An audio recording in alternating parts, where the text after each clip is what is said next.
இன்னைக்கு எங்க வீட்டுல சீதா மரம் ஒண்ணு இருக்குது. அதை பாத்தீங்கன்னா நிறைய காய் பிடிச்சிருக்குது.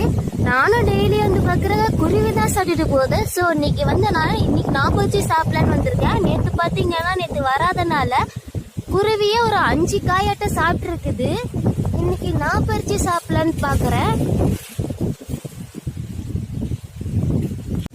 இப்ப நான் இந்த காயை பறிக்க போறேன். இது திரண்டா மாதிரிதான் இருக்குது. இது பாத்தீங்கன்னா பழுத்து இருக்குது. அது இல்லாம குருவி கொத்தி இருக்குது. பாத்தீங்கன்னா நல்லாவே பழுத்து இருக்குது. நம்ம நேச்சுரலா மரத்திலே பழுத்து இருக்குதாங்க. ரொம்ப டேஸ்டா இருக்கும், ரொம்ப இனிப்பாவும் இருக்கும். இதுவே நம்ம வந்து கல்லு வச்சு பழுக்க வச்சா அது வந்து டேஸ்ட் வராது. இயற்கையாவே நம்ம மரத்துல காய்க்கிறதாங்க ரொம்ப டேஸ்ட்.